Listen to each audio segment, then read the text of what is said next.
नमस्कार दोस्तों, एक बार फिर से आप सभी को हार्दिक स्वागत और हार्दिक अभिनंदन है। दोस्तों, महाशिवरात्रि हिंदू संस्कृति का एक ऐसा पावन त्योहार है जिसे शिव उपासना के शिखर उत्सव के रूप में जाना जाता है। पंचांग के अनुसार ये पर्व फाल्गुन मास के कृष्ण पक्ष की चतुर्दशी तिथि को मनाया जाता है। ग्रेगोरियन कैलेंडर के आधार पर देखा जाए तो वर्ष 2025 में महाशिवरात्रि का आयोजन प्राय 26 फरवरी 2025 बुधवार को संपन्न होगा। यद्यपि किसी भी तिथि की पुष्टि को लेकर अलग अलग क्षेत्रों में पंचांग की भेद हो सकता है, परंतु सामान्यतः इसी दिन शिवरात्रि मनाई जाएगी। प्रातः काल से देर रात तक इस दिन श्रद्धालुओं का सैलाब मंदिरों में उमड़ता है, जहां भगवान शिव का रुद्राभिषेक, रात्रि जागरण, भजन, कीर्तन और विविध अनुष्ठान होते हैं। इस पर्व में शिव की महिमा का गुणगान, शिवलिंग पर जल, दूध, दही, शहद और बेलपत्र चढ़ाकर किए जाने वाले अभिषेक और ओम नमः शिवाय मंत्र के सामूहिक जाप का विशेष महत्व माना जाता है। शिव के प्रति जनसामान्य में व्यापक सम्मान और श्रद्धा का कारण उनकी लोक धर्मिता है। शिव का रूप कहीं औघड़दनी है तो कहीं नटराज के भव्य रूप में उनका सार्वभौमिक नृत्य दिखाई पड़ता है। वे अत्यंत सरल हृदय होने के साथ साथ अद्वितीय महिमा वाले देवता है, जिनका स्वरूप आध्यात्मिक चेतना का सबसे गहन प्रतीक माना जाता है। महाशिवरात्रि वह रात है जिसमें प्रकृति और परमात्मा का संगम होता है, जहां भक्तों को अपनी साधना और भक्ति के माध्यम से शिव तत्व का बोध करने का सुगम मार्ग मिलता है। शिव स्वयं निराकार भी है और साकार भी शिवलिंग के रूप में उनकी पूजा पूरे भारत में प्रचलित है। ऐसी मान्यता है कि शिवलिंग की प्रतिष्ठा भगवान शिव के अनादि अनंत स्वरूप का प्रतीक है, जिसे सीमाओं में बांधना संभव नहीं है। शैव मत और अन्य हिंदू परंपराओं में महाशिवरात्रि मनाए जाने के पीछे कई कथाएं प्रसिद्ध हैं। पहली मान्यता यह है कि इसी पावन रात्रि को भगवान शिव और माता पार्वती का विवाह संपन्न हुआ था। शिव ने सती के त्याग के बाद जगत से विरक्त होकर कठोर तप में लीन होने का मार्ग चुना, लेकिन पार्वती ने जन्म लेकर अत्यंत घोर तपस्या की और शिव को पति रूप में पाने का संकल्प लिया। पार्वती की निष्ठा और समर्पण से प्रसन्न होकर शिव ने उन्हें वर्ण किया और फाल्गुन कृष्ण चतुर्दशी की उस अलौकिक रात्रि में दोनों का विवाह हुआ। इसी कारण महाशिवरात्रि को शिव पार्वती के महामिलन का उत्सव भी कहा जाता है, जहां प्रकृति पार्वती और परम चेतना शिव का पावन सामंजस्य दिखाई पड़ता है। एक दूसरी लोकप्रिय कथा समुद्र मंथन से जुड़ी है। देवताओं और दानवों ने अमृत निकालने के लिए क्षीर सागर का मंथन किया था, जिसमें अनेक मूल्यवान रत्नों के साथ साथ भयानक हलाहल विष भी निकला। यह विष इतना प्रचंड था कि समस्त सृष्टि के विनाश का कारण बन सकता था। तब भगवान शिव ने संसार की रक्षा के लिए उस विष को अपने कंठ में धारण कर लिया, जिसके परिणाम स्वरूप उनका कंठ नीला पड़ गया और वे नीलकंठ कहलाए। इसे शिव का परोपकार और उदार हृदय का प्रमाण माना जाता है। किंवदंती है कि विष धारण करने की यह दिव्य लीला शिवरात्रि की पावन रात्रि में ही संपन्न हुई थी। अतः इस दिन को शिव की करुणा और त्याग का स्मरण करते हुए बड़े ही आदर और भक्ति से मनाया जाता है।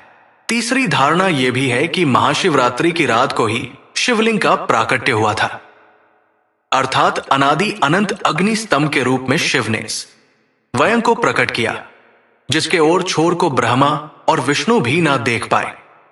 यह प्रमाणित करता है कि शिव संपूर्ण विश्व की परम चेतन है, जो किसी एक रूप में बंधे हुए नहीं है। शिवलिंग इसी निराकार से साकार की प्रतीकात्मक अभिव्यक्ति है, जिसकी पूजा का विशेष विधान महाशिवरात्रि पर किया जाता है। इस महान रात्रि को शिव तत्व सघन रूप में प्रकट होता है, जिसके कारण इसे शिव की महाशिवरात्रि कहा गया है। कई भक्त इस पर्व को व्रत, उपवास और रात्रि जागरण के रूप में मनाते हैं। पारंपरिक रूप से महाशिवरात्रि के दिन प्रातःकाल स्नानादि से निवृत्त होकर साफ सुथरे वस्त्र धारण किए जाते हैं और लोग पूरे दिन उपवास रखते हैं। कुछ भक्त फलाहार या दुग्धाहार करते हैं, तो कुछ लोग निर्जल व्रत भी रखते हैं। मंदिरों में शिवलिंग का अभिषेक पंचामृत से किया जाता है, जिसमें दूध, दही, घी, शहद और शक्कर सम्मिलित होते हैं। इसी प्रकार बिल्वपत्र, धतूरा, भांग, चंदन, अक्षत आदि पूजन सामग्री के रूप में चढ़ाई जाती है। कहते हैं कि बिल्वपत्र भगवान शिव को अति प्रिय है और उसमें त्रिदूम है। वो त्रिमूर्ति और त्रिगुणातीत शिव का प्रतीक होता है। महाशिवरात्रि की पूजा सिर्फ अनुष्ठान कर्मकांड तक ही सीमित नहीं है, बल्कि इसका एक गहरा दार्शनिक और आध्यात्मिक पक्ष भी है। शिव को नटराज कहा जाता है, जो सृष्टि के भयानक एवं सुंदर नृत्य के अधिपति हैं। उनका तांडव नृत्य विनाश का प्रतीक नहीं, बल्कि नवीकरण और पुनर्सृजन का संदेश देता है। शिव का संहारक पक्ष पुरातन और अनुपयोगी धारणाओं, दोषों, पापों तथा बाधाओं का अंत करके नवजीवन का मार्ग प्रशस्त करता है। उनके धारण किए हुए प्रतीकों, जटाओं में गंगा, माथे पर अर्धचंद्र, गले में सर्प और शरीर पर भस्म, सब मिलकर प्रकृति के साथ उनके सामंजस्य को रेखांकित करते हैं। जब शिवलिंग का अभिषेक करते हैं तो एक अर्थ में हम पंच तत्वों पृथ्वी, जल, अग्नि, वायु, आकाश का आभार प्रकट करते हैं और ये अनुभव करते हैं कि शिव उन सभी तत्वों से परे, लेकिन उनके आधार भी हैं। ओम नमः शिवाय मंत्र इन 5 तत्वों को समेटने वाला पंचाक्षरी मंत्र कहलाता है, जिसके जाप से भक्त अपने भीतर की चेतना को जागृत करता है और एक गहन आध्यात्मिक शांति का अनुभव करता है। महाशिवरात्रि की रात्रि साधना में संलग्न रहने का बेहतरीन अवसर होती है, क्योंकि ये रात ऊर्जा और सूक्ष्म जगत की दृष्टि से अत्यंत फलदायी मानी जाती है। पौराणिक कथाओं के साथ साथ महाशिवरात्रि का बड़ा सांस्कृतिक महत्व भी है। पूरे भारतवर्ष में इस दिन शिवालयों और ज्योतिर्लिंगों पर बड़े बड़े मेलों का आयोजन होता है। विशेषतः काशी विश्वनाथ, वाराणसी, सोमनाथ, गुजरात, श्रीशैलम, आंध्र प्रदेश, महाकालेश्वर, उज्जैन, त्र्यंबकेश्वर, महाराष्ट्र, रामेश्वरम, तमिलनाडु, काठमांडू स्थित पशुपतिनाथ, नेपाल सहित 12 ज्योतिर्लिंगों में लाखों श्रद्धालु इस पावन पर्व पर दर्शन के लिए उमड़ते हैं। इन स्थानों पर रात्रि जागरण और जलाभिषेक का भव्य आयोजन देखने को मिलता है। सामूहिक रूप से शिव आराधना के समय हर हर महादेव के जयघोष की गूंज चारों दिशाओं में सुनाई पड़ती है, जिससे भक्ति और उत्साह का अनोखा वातावरण बनता है। महिलाओं में इस त्योहार की विशेष महत्ता है। शिव पार्वती का विवाह इस बात का प्रतीक है कि ईश्वर और प्रकृति का मिलन सत्य और शक्ति का एक दूसरे के बिना अधूरा होना जीवन के संतुलन की ओर संकेत करता है। कुंवारी कन्याएं महाशिवरात्रि के व्रत का पालन इस कामना से करती है कि उन्हें भी शिव समान सात्विक और योग्य जीवन साथी मिले। वही विवाहित महिलाएं अपने दाम्पत्य जीवन में प्रेम, सौहार्द और समृद्धि बनाए रखने के लिए इस दिन शिव पार्वती का पूजन करती है। इस प्रकार पारिवारिक और सामाजिक स्तर पर भी ये पर्व प्रेम, त्याग और समर्पण की भावना को बल देता है। दर्शन और अध्यात्म की दृष्टि से देखा जाए तो शिव का रूप मानव के भीतर छिपी असीम चेतना का प्रतिरूप है।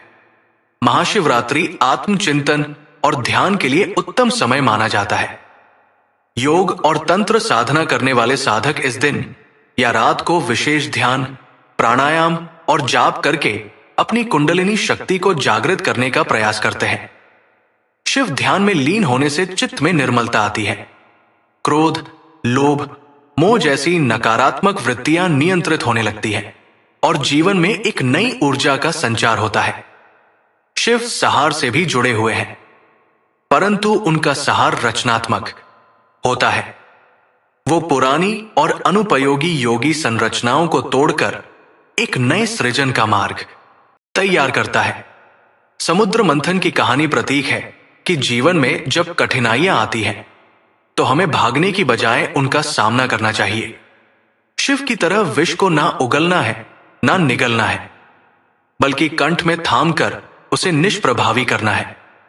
आज के आधुनिक युग में अनेक प्रकार के मानसिक तनाव, प्रतिस्पर्धा, पारिवारिक उलझने और सामाजिक चुनौतियां हमारे सामने आती है। शिव की उपासना या उनके आदर्श हमें सिखाते हैं कि हम अपनी परेशानियों से हार ना माने, बल्कि उन्हें रोककर उनके दुष्प्रभाव से स्वयं को और दूसरों को बचाए। इस दृष्टि से महाशिवरात्रि केवल एक धार्मिक अनुष्ठान नहीं है, बल्कि मनोवैज्ञानिक और आध्यात्मिक प्रेरणा का स्रोत भी है। भारत के अलावा विश्व के अनेक देशों में बसे हुए हिंदू और भारतीय मूल के लोग भी महाशिवरात्रि पूरी श्रद्धा से मनाते हैं। America, Britain, Canada, Mauritius, Fiji, Malaysia इत्यादि में शिव मंदिरों या हिंदू मंदिरों में इस दिन सामूहिक पूजा, रात्रि जागरण और शिव महिमा के भजनों का आयोजन होता है। भारतीय संस्कृति से जुड़े लोग चाहे जहां रहे, वे इस पर्व के माध्यम से अपने मूल धर्म और परंपराओं को जीवंत रखते हैं। ये पर्व प्रवासी भारतीयों को न केवल अपनी जड़ों से जोड़े रखता है, बल्कि स्थानीय लोगों को भी भारतीय संस्कृति की गहराई और शिव दर्शन से परिचित कराने का माध्यम बनता है। शिव की प्रतिष्ठा एक ऐसे देव के रूप में है जो सरलता से प्रसन्न हो जाते हैं और अपने भक्तों पर वरदान की वर्षा करते हैं। इसलिए उन्हें आशुतोष कहा जाता है। अपने भक्तों को सभी प्रकार से परिपूर्ण करने वाले शिव आस्था और आचरण के मध्य एक दृढ़ सूत्र की तरह जुड़े हैं। उनका रूप कहीं योगी का है तो कहीं गृहस्थ का। यही उनके स्वरूप को सार्वभौमिक बनाता है। उनकी जटाओं में मां गंगा का वास, मस्तक पर चंद्रमा, गले में सर्प, हाथों में डमरू, तीसरा नेत्र, सभी प्रतीक मिलकर ये दर्शाते हैं कि शिव समस्त चेतन अचेतन जगत के अधिपति हैं। इसीलिए उनकी अर्चना का फल हर व्यक्ति को अपने जीवन स्तर और प्रयोजन के अनुसार प्राप्त होता है। महाशिवरात्रि का व्रत आध्यात्मिक लाभ के साथ साथ स्वास्थ्य के लिए भी हितकर माना जाता है। फाल्गुन का महीना रथ परिवर्तन का समय होता है, जब सर्दी कम होने लगती है और बसंत के आगमन का संकेत मिलता है। ऐसे समय में यदि शरीर को एक दिन का उपवास दिया जाए तो पाचन तंत्र को विश्राम मिलता है। शरीर की अतिरिक्त ऊर्जाएं मस्तिष्क और हृदय की ओर केंद्रित होती है, जिससे हम मानसिक रूप से अधिक सतर्क हो पाते हैं। यही कारण है कि इस पर्व पर रात भर जागरण और प्रातः काल में फिर से जलाभिषेक का विधान बना है। आध्यात्मिक दृष्टि से जागरण का अर्थ सिर्फ सोने से नहीं है, बल्कि अपने चित्त की अज्ञान निद्रा से जागना भी है। महाशिवरात्रि के दिन कुछ महत्वपूर्ण उपाय करने चाहिए। इस दिन विशेष रूप से गौ माता की सेवा करने से विशेष फल प्राप्त होता है। दोस्तों, शास्त्रों में गाय को माता कहा गया है और समस्त देवी देवता भी इनका पूजन करते हैं। गायों के 5 अंग गोबर, मूत्र, दुग्ध, दधि और घृत ये अत्यंत पवित्र और शुद्धि के साधन भी हैं। गोबर से बिल्व वृक्ष उत्पन्न हुआ, उसमें लक्ष्मी विद्यमान है, इसलिए इसे श्री वृक्ष कहा जाता है। गोबर से ही कमल के बीज उत्पन्न हुए हैं। गोमूत्र से गुग्गुल की उत्पत्ति हुई है, जो देखने में प्रिय और सुगंध युक्त है, जो सभी देवों का आहार है। संसार में मूलभूत उत्पन्न है। घी से अमृत उत्पन्न होता है, जो देवों की तृप्ति का साधन है। गाय से ही यज्ञ प्रवृत्त होता है। गौ माता के शरीर में 33 कोटि देवी देवताओं का निवास होता है। गाय एक अत्यंत पवित्र, निर्मल, शांत, निष्पाप जीव है। ऋग्वेद में इसे संसार का पालन पोषण करने वाली कामधेनु माता कहा गया है। इसके दर्शन मात्र से मनुष्य के हजारों पाप नष्ट हो जाते हैं। इसीलिए कभी इस निष्पाप गौ माता पर अत्याचार नहीं करना चाहिए। गाय को कभी मारना नहीं चाहिए और कभी उन्हें कष्ट नहीं देने चाहिए। गाय को मारना शास्त्रों में सबसे बड़ा पाप माना गया है। जो मनुष्य गाय की निस्वार्थ भाव से सेवा करेगा वो सुख समृद्धि प्राप्त करेगा। जो स्त्री रसोई में बनी पहली रोटी गौ माता को खिलाएगी वो सदा सुहागिन और सौभाग्यशाली रहेगी। जो लोग अपने घर में गाय से प्राप्त पंचगव्य को घर में रखेगा उसके घर में भी दुख दरिद्रता नहीं आएगी। जो व्यक्ति प्रतिदिन किसी न किसी तरह से गौ माता की सेवा करता है वो सबसे अधिक पुण्यवान बन जाता है। शास्त्रों में गौ माता को मां लक्ष्मी का रूप माना गया है, इसीलिए उनकी पूजा करने से दरिद्रता दूर होती है। प्राचीन काल से ही गौ माता की सेवा और संरक्षण करने की परंपरा चली आ रही है। कई आर्षि मुनि अपनी कुटिया में गायों का पालन करते थे तथा राजा महाराज गायों का दान करते थे। गायों के दान को सबसे बड़ा दान कहा गया है। गाय का दान करने से सभी जन्मों के पाप नष्ट हो जाते हैं और मनुष्य को मोक्ष की प्राप्ति होती है। गौ माता के दर्शन करना बहुत शुभ होता है। शास्त्र कहते हैं रोज सुबह गाय के दर्शन होने से पुण्य की प्राप्ति होती है और सुबह गोबर के दर्शन होने से लक्ष्मी की प्राप्ति होती है। अगर किसी महत्वपूर्ण कार्य के लिए जा रहे हैं और अचानक ही गौ माता आपके रास्ते में आ जा आती है तो वो कार्य निश्चित ही सफल हो जाता है। किसी भी यात्रा पर निकलते समय अगर गौ माता के दर्शन हो जाए तो वो यात्रा सुखपूर्वक पूर्ण हो जाती है, इसमें संशय नहीं है। कुंडली में यदि पितृ दोष होता है तो अन्य उपायों के साथ साथ गौ माता को प्रतिदिन रोटी और घास खिलाने से लाभ होता है और पितृ दोष से मुक्ति मिलती है। इसी तरह कुंडली में यदि शनि की 7.5 या महादशा है तो हर शनिवार और अमावस्या को काले रंग की गाय को घास या रोटी खिलाएं और उसकी पूजा करें, इससे शनि दोष कम होता है। गौमूत्र यानी कि गाय का मूत्र बहुत ही उपयोगी, पवित्र और स्वास्थ्य की दृष्टि से अत्यंत हितकारी होता है। आध्यात्मिक दृष्टि से तो गौमूत्र का महत्व है ही, साथ ही वैज्ञानिक और स्वास्थ्य की दृष्टि से भी गौमूत्र के बहुत से लाभ बताए गए हैं। गौमूत्र में बहुत से खनिज पदार्थ और स्वास्थ्यवर्धक तत्व होते हैं जो हमारे शरीर की शुद्धि करते हैं और बहुत से रोगों से भी बचाते हैं।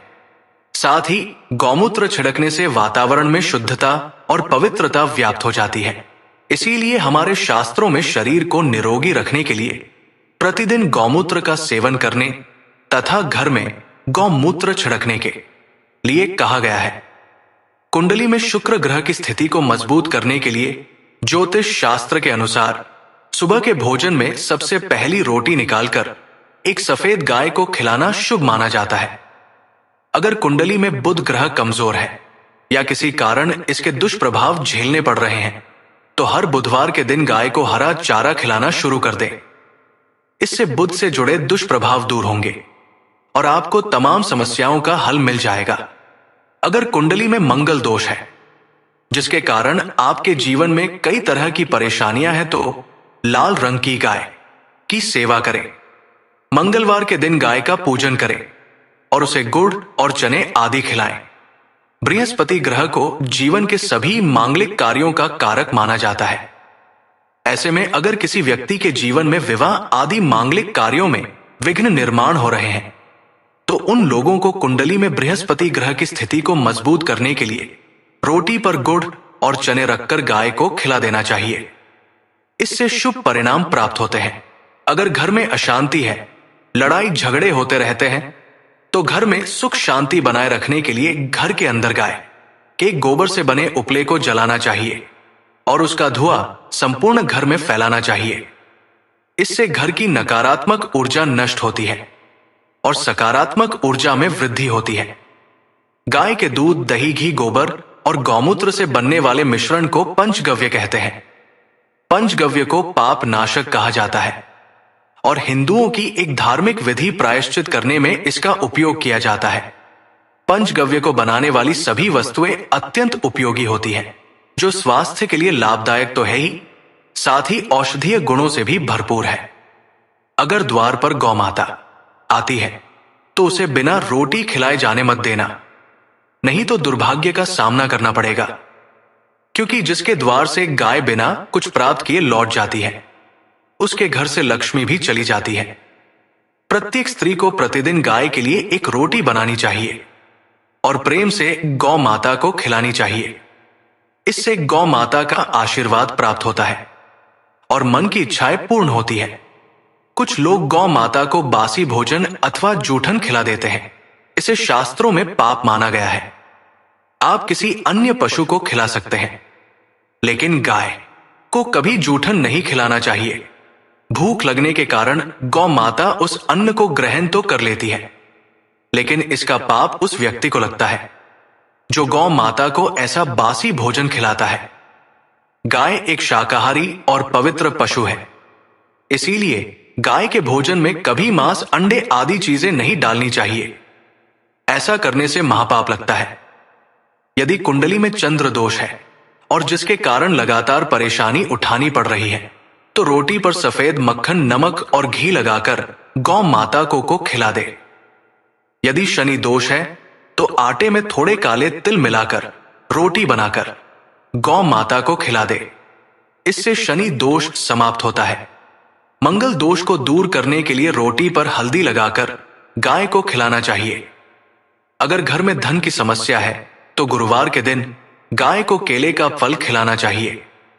इससे दरिद्रता दूर होती है। गौ माता के पीठ पर एक उभरा हुआ कुबड़ होता है। उस कुबड़ में सूर्य केतु नाड़ी होती है। जब भी द्वार पर गौ माता पधारे तो इस कुबड़ को एक बार जरूर स्पर्श करें। इससे जीवन से सभी रोगों का अंत होगा और धन संपत्ति की प्राप्ति होगी। शास्त्रों में कहा गया है, जो मनुष्य तन मन धन से गौ माता की सेवा करता है, वो मृत्यु के बाद वैतरणी नदी को गौ माता की पूंछ पकड़कर पार कर लेता है। उस व्यक्ति की अकाल मृत्यु नहीं होती है और उसे मोक्ष की प्राप्ति होती है। जिस व्यक्ति के भाग्य की रेखा सोई हुई है, अगर वो व्यक्ति अपनी हथेली पर गुड़ रखकर गौ माता को जीभ से चटाता है तो उसकी सोई हुई भाग्य रेखा खुल जाती है और उसका दुर्भाग्य सौभाग्य में परिवर्तित हो जाता है। उम्मीद है जानकारी पसंद आई होगी। वीडियो को लाइक जरूर करें और कमेंट में हर हर महादेव अवश्य लिखें। साथ ही चैनल को सब्सक्राइब करें ताकि ऐसी ही आध्यात्मिक जानकारी आपको प्राप्त हो। आप सभी का धन्यवाद।